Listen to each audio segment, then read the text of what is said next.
Não, show.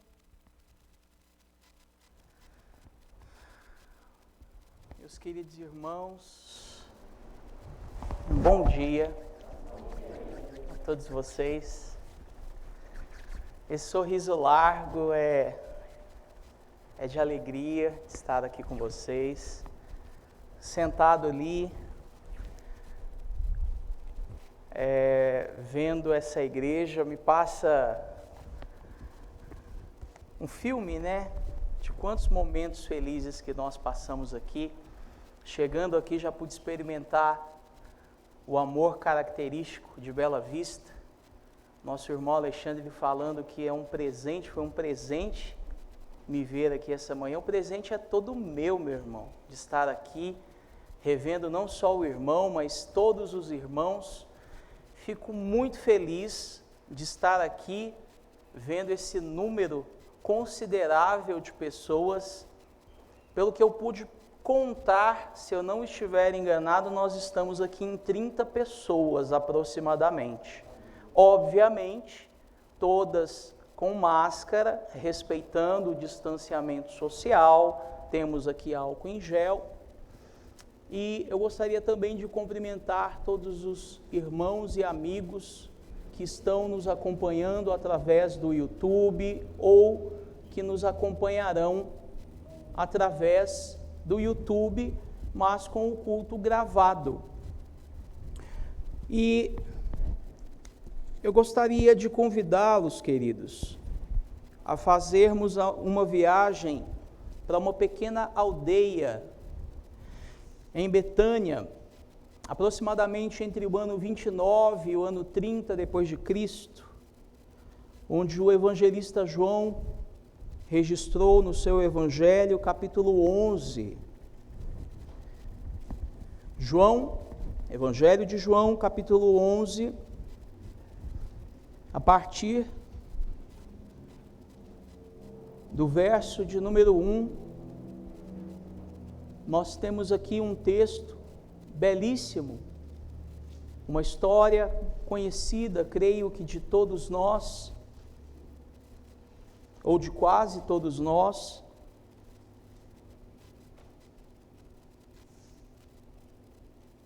Evangelho de João, capítulo 11.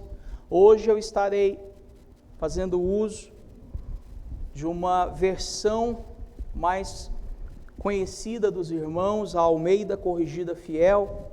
Então creio que não vai ter muita divergência para que os irmãos acompanhem essa leitura bíblica. Bom, não estou ouvindo mais o folhear das Bíblias, então creio que todos já encontraram. Amém. Então vamos lá. O texto bíblico está escrito assim: Estava, porém, enfermo um certo Lázaro de Betânia, aldeia de Maria e de sua irmã Marta. E Maria era aquela que tinha ungido o Senhor com unguento e lhe tinha enxugado os pés com os seus cabelos, cujo irmão Lázaro estava enfermo. Mandaram-lhe, pois, suas irmãs dizer: Senhor, eis que está enfermo aquele que tu amas. E Jesus, ouvindo isto, disse: Esta enfermidade não é para a morte, mas para a glória de Deus, para que o Filho de Deus seja glorificado por ela. Ora, Jesus amava a Marta e a sua irmã e a Lázaro. Quando ouviu, pois, que estava enfermo, ficou ainda 2 dias no lugar onde estava. Então, depois disto, disse aos seus discípulos: Vamos outra vez para a Judeia. Disseram-lhe os discípulos: Rabi, ainda agora os judeus procuram apedrejar-te e tornas para lá? Jesus respondeu: Não há 12 horas no dia? Se alguém andar de dia, não tropeça, porque vê a luz deste mundo. Mas, se andar de noite, tropeça, porque nele não há luz. Assim falou, e depois disse-lhes: Lázaro, o nosso amigo, dorme, mas vou despertá-lo do sono.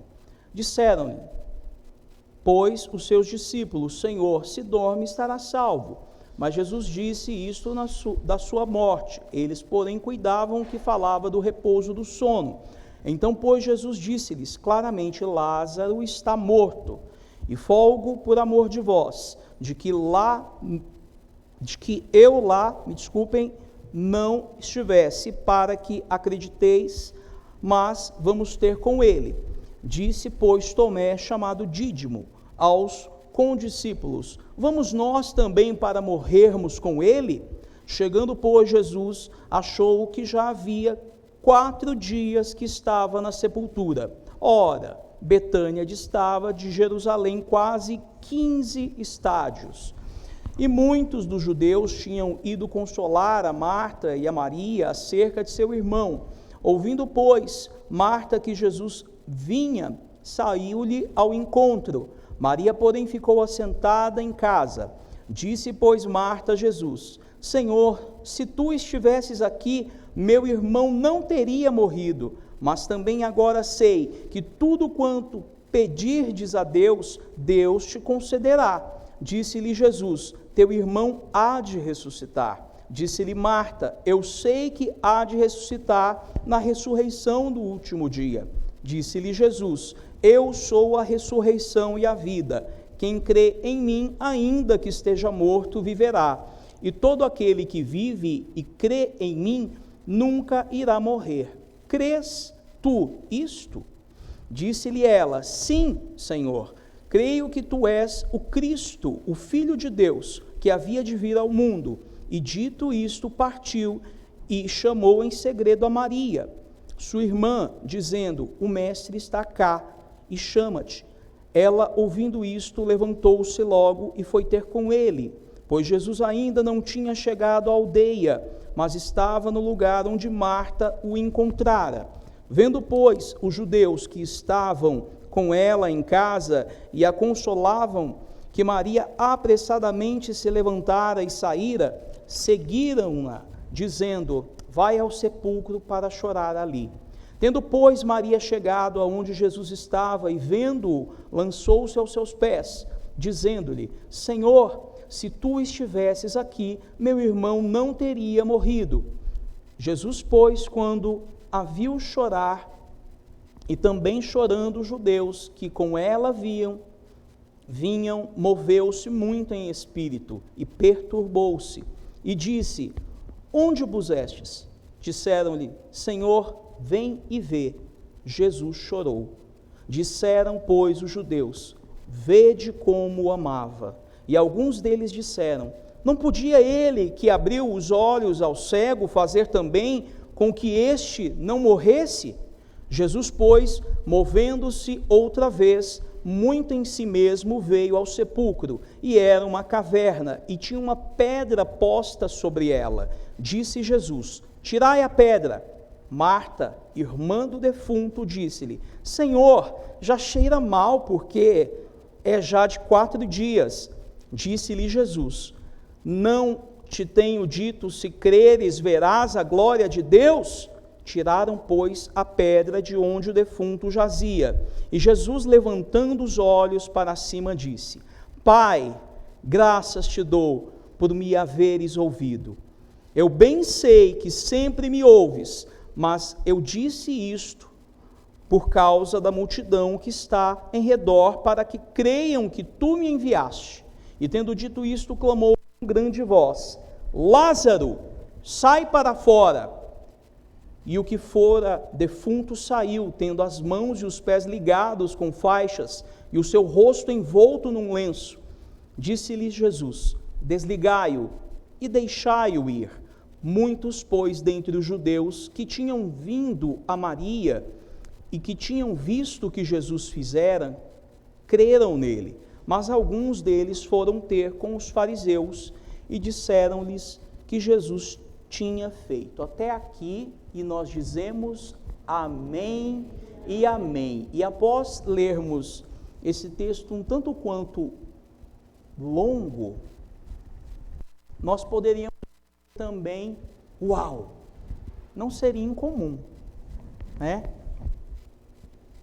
Que história!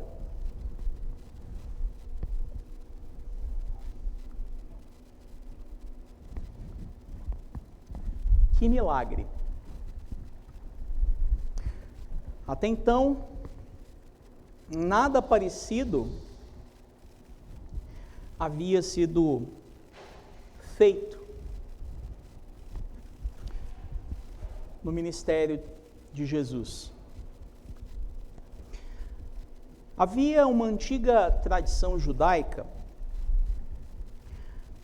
que dizia que após a morte, a alma ficava no corpo durante 3 dias e ela só saía do corpo após o 4º dia. Não há nenhum registro na Bíblia com relação a isso, irmãos. Isso certamente é uma superstição. E alguns especialistas dizem que Jesus, ele demorou esses 4 dias de propósito para quebrar essa superstição, essa tradição judaica.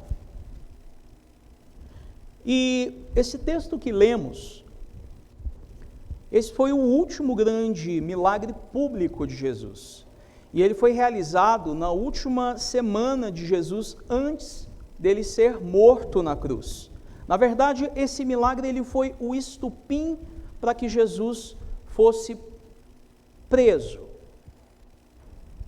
A partir dali, a multidão passou a crer nele.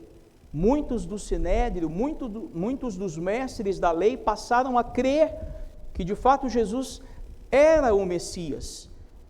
E aqueles que eram contrários a Cristo, eles tiveram que tomar uma atitude radical para impedir que isso acontecesse. E observando esse texto, queridos, de bate-pronto, uma primeira observação, e esse milagre nos traz várias lições importantes. E eu pude aqui enumerar, obviamente, não todas as lições, mas pelo menos algumas. A primeira lição que nós podemos tirar desse riquíssimo texto bíblico é que as crises são inevitáveis. Lázaro, mesmo sendo amigo de Jesus, ele ficou doente. E a segunda lição que nós podemos tirar desse texto é que as crises elas podem aumentar. Os irmãos perceberam na leitura que Lázaro, ele não só piorou da sua doença, mas ele chegou a morrer. E em quantos momentos nós não somos bombardeados por problemas que escapam do nosso controle? Por exemplo, a enfermidade, sofremos perdas, prejuízos e até mesmo luto. A terceira lição que eu gostaria de tirar desse texto é que quando a enfermidade e o luto chegam em nossa casa, nós ficamos profundamente angustiados. Haja vista a reação de Marta e Maria. E é exatamente nessas horas de angústia, que a dor aumenta, pois a expectativa que nós tínhamos era de receber o milagre, e o milagre não chegou. E aí nós começamos a agir como os discípulos de Emaús, lá em Lucas 24, versículo 21, e nós começamos a conjugar os verbos apenas no passado. Nós esperávamos que fosse Ele quem redimisse Israel. Nós entramos em depressão. Interessante, irmãos, é que esse texto, eu já ouvi muitas pessoas pregarem acerca desse texto e focarem no milagre. E de fato, o milagre é excepcional. Mas eu gostaria de focar em 2 personagens secundárias, Marta e Maria. E os irmãos vão perceber no decorrer dessa mensagem, que nós vamos nos identificar com elas, principalmente nesse momento, nesse período de dificuldade que nós estamos enfrentando. E esse texto nos fala da didática de Jesus na realização desse grande milagre, que foi a ressurreição de Lázaro. Esse texto nos mostra que o milagre de Deus não é realizado como muitos pregam, infelizmente, por aí, com dia e hora marcada. Venham! Hoje é a sexta-feira do milagre.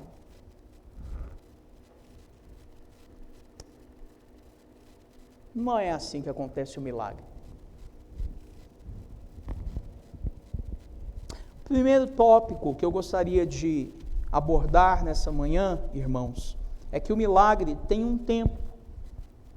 E esse tempo não é o nosso tempo. Mas aí vem uma questão, ou uma pergunta.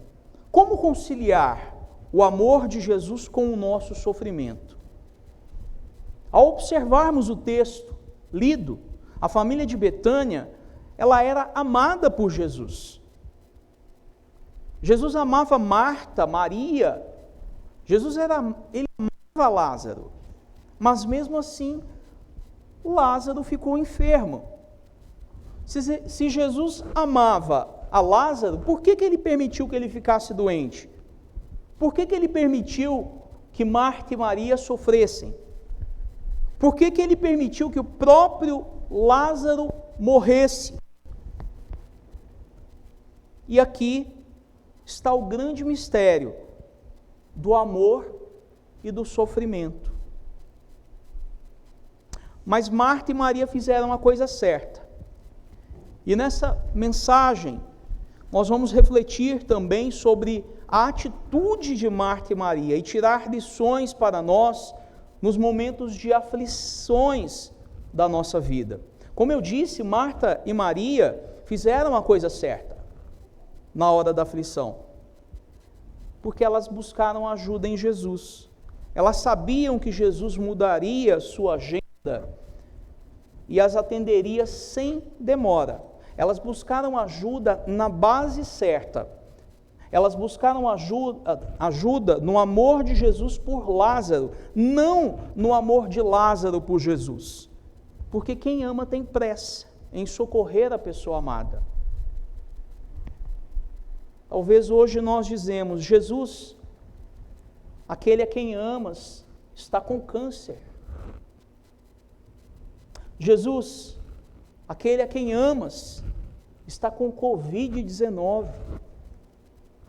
Jesus, aquele a quem amas, está se divorciando. Jesus, aquele a quem amas, está desempregado. Aquele a quem amas está com o seu comércio falindo. Aquele a quem amas está com dificuldade de colocar o pão na mesa de sua família.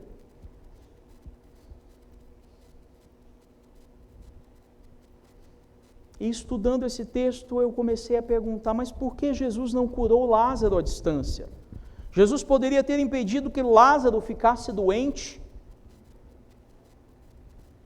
Ele podia tê-lo curado à distância. Afinal de contas, ele já havia curado o filho do oficial do rei à distância. Por que ele não curou seu amigo, a quem amava?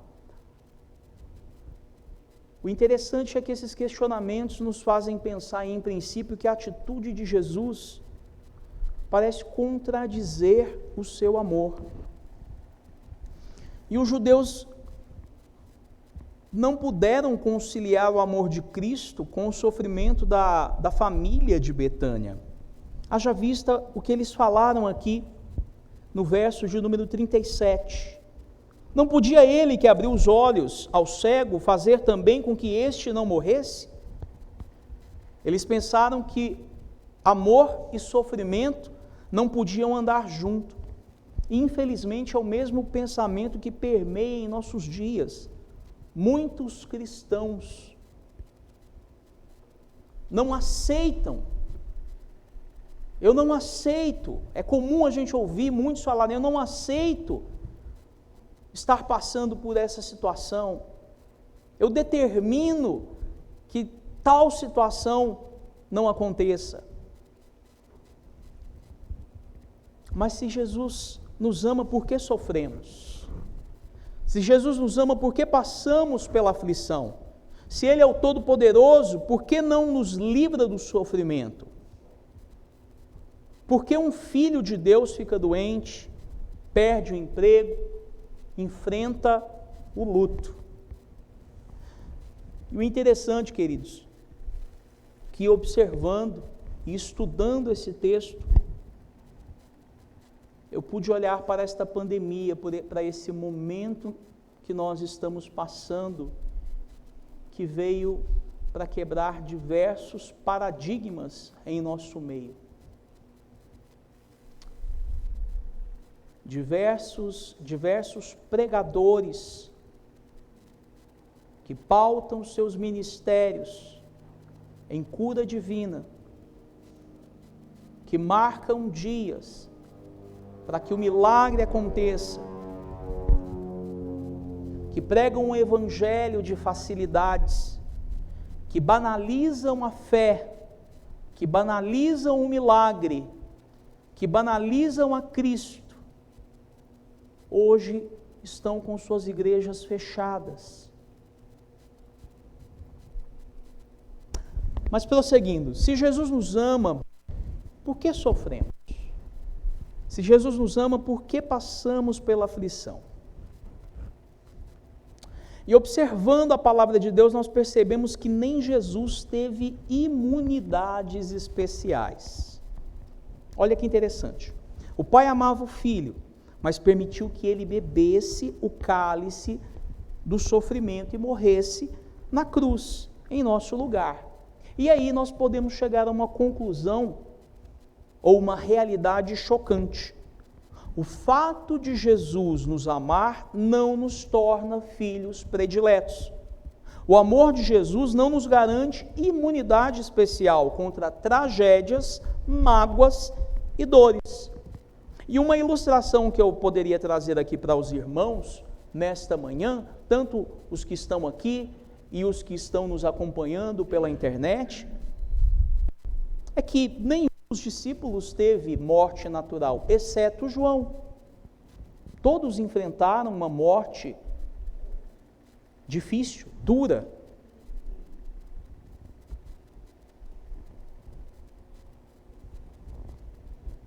E quantas vezes, quando nós passamos por uma dificuldade, nós começamos a questionar do porquê dessa dificuldade. Só que, queridos, Jesus nunca prometeu explicação, mas Ele prometeu Ele próprio, aquele que tem todas as explicações. Seguindo, segundo tópico, como conciliar a nossa necessidade com a demora de Jesus? A mensagem de João 11 é sobre a ressurreição de Lázaro, mas também é sobre Maria e Marta, que muitas vezes são esquecidas nessa passagem. Pois nessa mensagem nós podemos ver muitas aplicações a partir destas mulheres. Vejam só, Jesus, ao invés de mudar a sua agenda para socorrer Lázaro, ele ficou mais 2 dias onde ele estava. Em vez de ir, ele apenas manda um recado: essa enfermidade não é para a morte, mas para a glória de Deus. Mas o interessante, para não dizer quase mórbido, é que Lázaro já havia morrido quando Jesus mandou esse recado. E quando nós olhamos para Marta, nós nos identificamos com essa mulher. Vejam só, Marta, ela precisou lidar não apenas com a doença do irmão, mas ela também precisou lidar com a demora de Jesus. Marta, na Bíblia, o interessante é que ela é uma mulher cheia de dúvidas relacionadas a Jesus. E a dor que ela sente no momento E eu fico imaginando essa mulher questionando, mas por que ele não veio? Será que ele vai vir? Ele nos ama mesmo? E muitas pessoas passaram a censurar a demora de Jesus. Eu imagino a angústia de Marta. Marta passou a oscilar entre a fé e a lógica. Pois como entender as palavras de Jesus? Esta enfermidade não é para a morte, mas para a glória de Deus. Se quando o mensageiro entregou a mensagem de Jesus, Lázaro já havia morrido. Ela duvidou, ela se angustiou. A demora de Jesus a deixou frustrada, quase decepcionada. Olhem aqui o verso de número 21. Senhor, se tu estivesses aqui, meu irmão não teria morrido. Muitas vezes Jesus parece demorar. Ao olharmos para a palavra de Deus, nós vemos outros exemplos. Por exemplo, Deus promete um filho na velhice a Abraão e Sara. Só que ele só cumpre essa promessa 25 anos depois. Outro exemplo que nós podemos dizer aqui é a tempestade no mar. Os discípulos no meio do mar, o mar ali envolto, o vento forte, o mar, as ondas ali para lá e para cá, os discípulos passando por dificuldade, e Jesus chega, o texto bíblico diz que Jesus chega somente na 4ª vigília. Numa palavra aí futebolística, Jesus chega aos 45 do segundo tempo. Outro exemplo que nós poderíamos dizer aqui, de que parece que dá uma impressão que Jesus está demorando demais para chegar, é o exemplo de Jairo. Quando Jairo ele vai pedir socorro a Jesus. Quando Jesus chega, a filha de Jairo já estava morta. E passando pelo texto do Evangelho de João 11, eu entendo, queridos, que a fé de Marta ela passou por 3 provas. A primeira prova foi a ausência de Jesus, descrita no verso de número 3. A segunda prova foi a demora de Jesus, descrita no verso de número 21, que eu já li aqui. E a terceira e última prova foi a morte do seu irmão Lázaro, descrita no verso de número 39.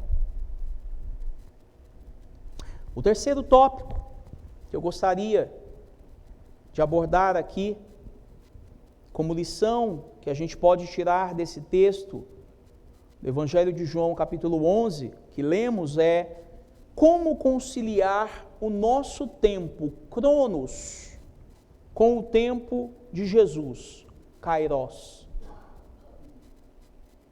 Na IBD nós aprendemos que o nosso tempo não é o tempo de Deus. Nós somos regidos pelo Cronos, por esse tempo, por esse relógio que está agora 11:06. Ele não fala, mas na minha cabeça ele está falando, corre, corre, corre que está chegando no final do culto. Deus ele é regido pela eternidade. A eternidade ele é muito difícil de nós compreendermos. Eu diria que algo que mais se aproxima da eternidade é uma régua que não tem início e nem fim.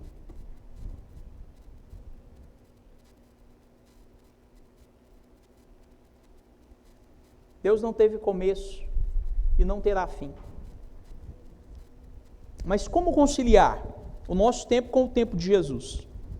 E a distância entre Betânia e onde Jesus estava, o texto, a versão que nós lemos fala de 15 estádios. Isso equivale a aproximadamente 40 quilômetros. E levava 1 dia de viagem. E o mensageiro levou 1 dia para chegar até Jesus. Quando Lázaro estava doente, Marta e Maria chamaram o mensageiro e falaram: vai até Jesus e fala que Lázaro está doente. O mensageiro saiu, levou um dia. Ele gastou um dia para chegar até Jesus. Logo que o mensageiro saiu de Betânia, Lázaro morreu. Quando ele deu a notícia para Jesus, Lázaro já estava morto. E Jesus ainda demorou mais 2 dias, o texto diz. E ele gasta mais um dia para ir até Betânia. Daí, quando ele chegou, Lázaro já estava sepultado há 4 dias. E o interessante é que o texto diz que Jesus se alegrou por não estar em Betânia antes da morte de Lázaro. Verso 15. Ele deu graças ao Pai por isso. Verso 41b, parte B. Jesus sempre age de acordo com a agenda do Pai.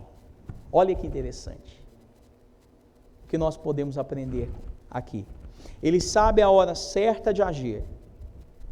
Ele age segundo o cronograma do céu e não segundo a nossa agenda. Ele age no tempo do Pai, não segundo a nossa pressa. Quando ele parece demorar, é porque ele está fazendo algo melhor e maior para nós.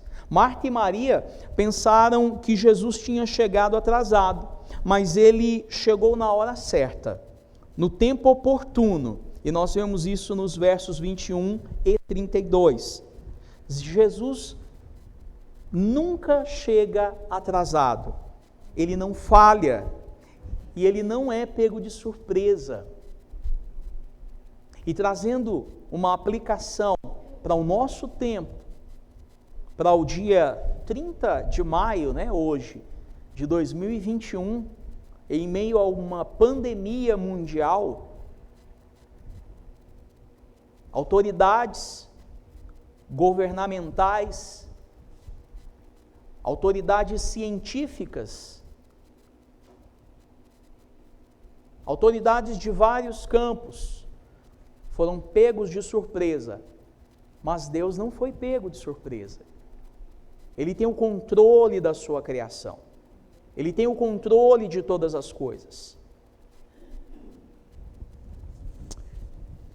O reverendo Hernandes Dias Lopes diz que Jesus conhece o fim desde o princípio, o amanhã desde o ontem, e ele enxerga o futuro desde o passado. Jesus sabia que Lázaro estava doente, que Lázaro já estava morto. Ele demorou mais 2 dias porque ele sabia o que ia fazer. E aqui nós podemos tirar uma outra lição, que Jesus não está preso às categorias do nosso tempo. Versos 22 e 25, nós compreendemos isso.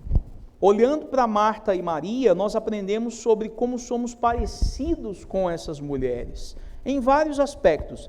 Vejam só, olha só que interessante, meus queridos. Marta crê no Jesus que poderia ter evitado a morte.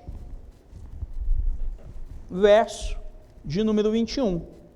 Senhor, se tu estivesses aqui, meu irmão não teria morrido. Ou seja, ela crê num Jesus que poderia ter operado no passado.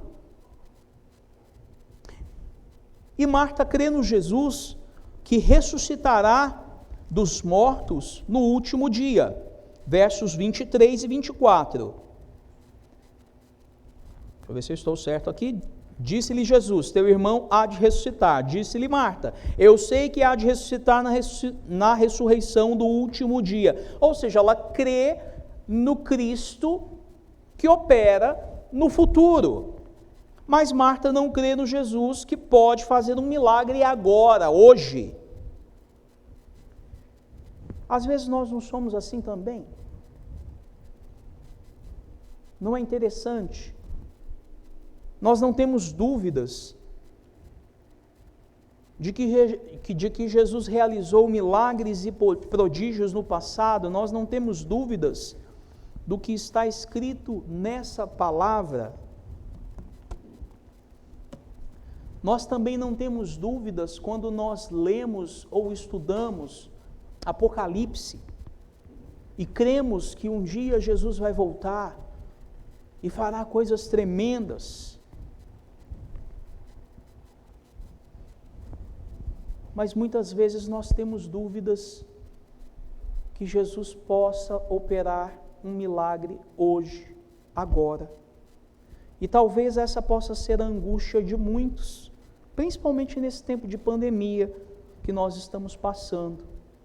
Pessoas correndo aos montes para os consultórios de psiquiatria, psicólogos não tendo horários para sessões, tamanha quantidade de pessoas com crises de ansiedade, com crises de depressão, com crises de diversos transtornos.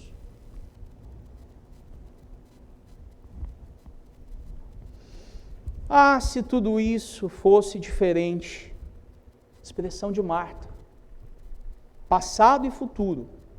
O grande erro do se tudo fosse diferente, das duas irmãs, foi o quê? Foi omitir o poder presente do Cristo vivo.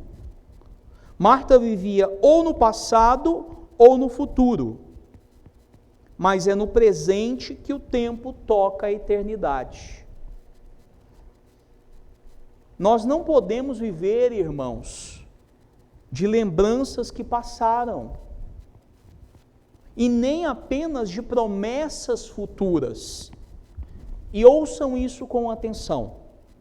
Nós precisamos crer hoje que Jesus não é o grande eu era, e nem o grande eu serei.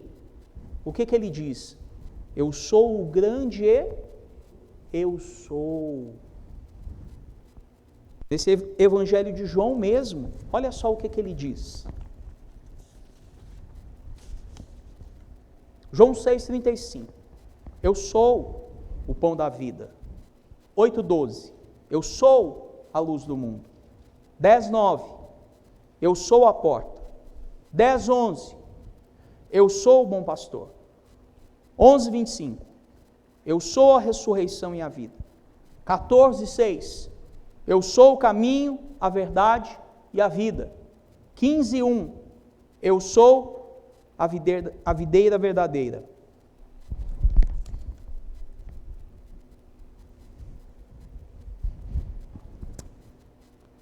Jesus é.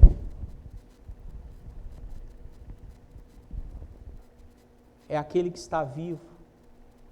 É aquele que operou no passado, que vai operar no futuro, mas que opera no presente. Amém. Amém. E seguindo, verso de número 35, é o menor verso da Bíblia. Jesus chorou. O que nós podemos entender sobre esse pequeno verso, Jesus chorou? Um verso tão intrigante. Por que Jesus chorou? Jesus, ele se identifica com a nossa dor. Aquele que cura as nossas chagas, ele é ferido conosco. As lágrimas de Jesus, meus irmãos, revelaram a sua humanidade, a sua compaixão, o seu amor. Jesus, ele se importou com Marta, com Maria, com Lázaro. Naquele contexto, ele se importou com as ovelhas perdidas de Israel, mas ele também se importa com você. Ele se importa comigo. Ele se importa com a nossa dor. Ele não é um Deus morto, pregado numa cruz. Ele não é o Deus legalista que os fariseus pregavam e criam. Ele é o Deus Emanuel, Ele chora com você, Ele sofre por você, Ele se importa com você, Ele se identifica com você. Ele é o Deus que chora, sofre, Ele é o Deus que cura a nossa dor. Jesus sabe a dor do sem-teto, pois ele não tinha onde reclinar a cabeça. Jesus sabe a dor da solidão, porque nas horas mais difíceis, ele estava só. Ele foi deixado só no Getsêmani e na cruz. Jesus, ele sabe o que é a dor da perseguição. Ele foi caçado por Herodes. Ele foi vigiado pelos fariseus. Ele foi odiado pelos escribas. E ele foi entregue pelos sacerdotes.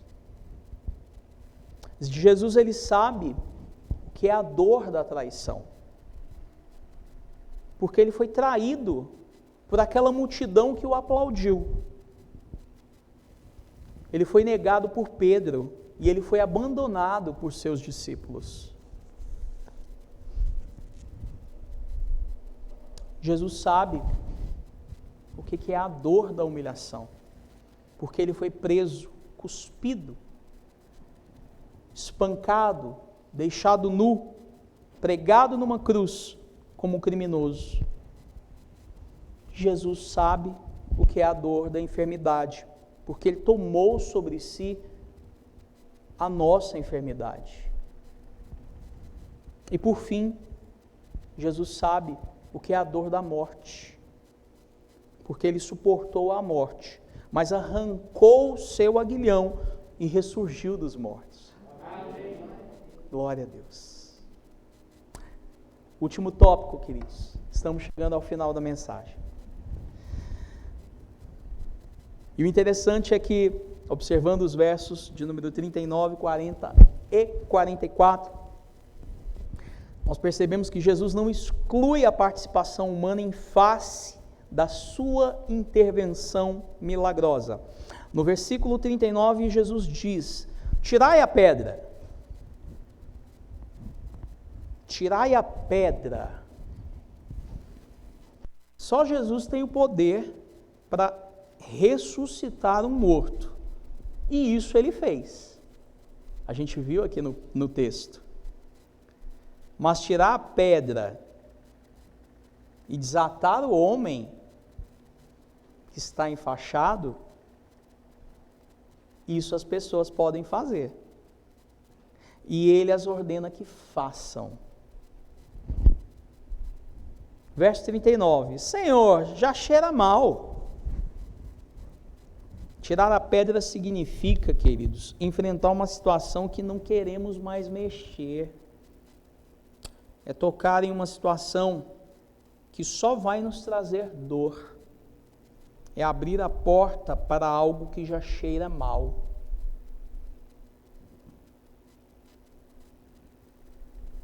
Temos medo de enfrentar o nosso passado de dor.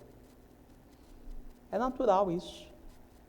E quando nós tiramos a pedra e olhamos para dentro do túmulo, Jesus olha para cima e ora: Pai, graças te dou por me haveres ouvido. E o milagre acontece. E o que parecia impossível se torna possível através da soberana vontade do Deus do impossível. E o que estava morto agora vive. E Jesus disse no verso 40, não te tenho dito que, se creres, verás a glória de Deus?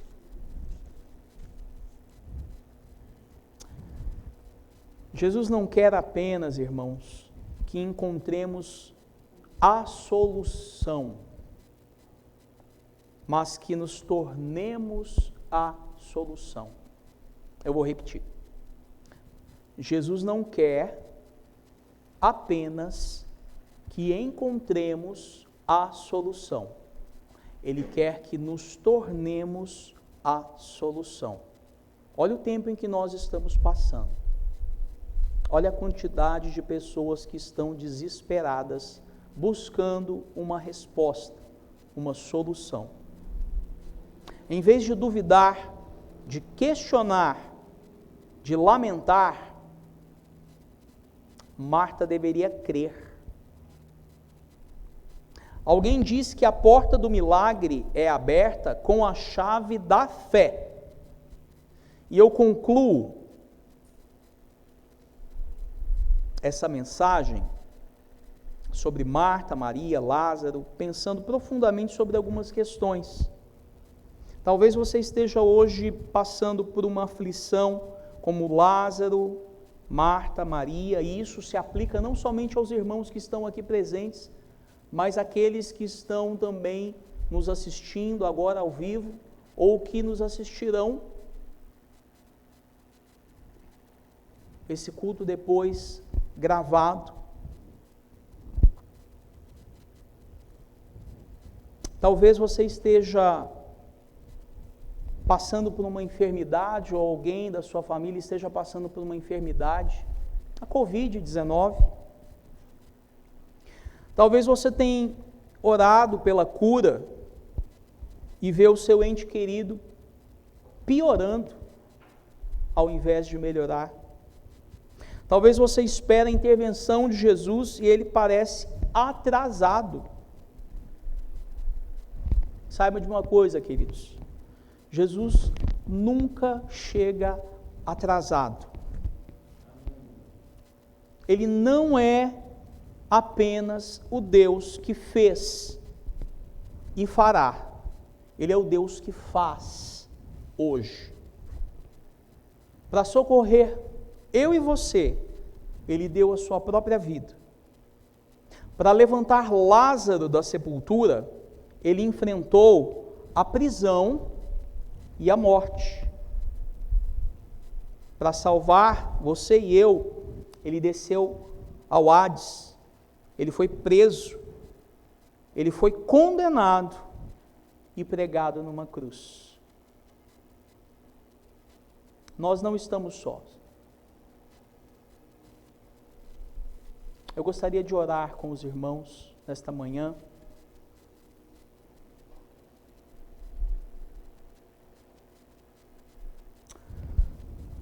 Paizinho, eu quero te louvar e te agradecer, porque aquilo que o Senhor colocou em meu coração foi exposto aqui nesta manhã para os teus filhos. Sabemos, meu Deus, que temos passado dias de dificuldade, dias de tormento, dias de angústia, dias de confusão, Senhor. Na esfera governamental, na esfera econômica, na esfera eclesiástica. Mas nós sabemos, Senhor, que foram nesses momentos, ó Pai, de crise, em que a Tua igreja apareceu como bálsamo, usado pelo Senhor, pela instrumentalidade do Teu Santo Espírito, para trazer uma resposta vinda do céu, para trazer alívio para aqueles que sofrem. E é o que eu te peço nesta manhã, que o Senhor, ó meu Deus, venha trazer alívio para aqueles que sofrem, para aqueles que estão sofrendo, não somente, ó Pai, o alívio físico, a cura, ó Pai, da enfermidade, mas o alívio mental, o alívio, ó Pai, das emoções, as doenças, ó Pai, que iniciam na mente, que vão se somatizando no corpo. Pai, cura, opera, ó Pai, milagres, porque nós cremos que Tu és o Deus que opera milagres hoje, agora, mas opera segundo a Tua vontade, meu Deus, porque não somos nós quem determinamos, mas sim o Senhor quem determina, e nós cremos, ó Pai, no poder que opera através do Senhor, mas segundo a Tua vontade. É o que eu te peço nesta manhã, em nome do Teu Filho amado Jesus. Amém. Deus abençoe os irmãos.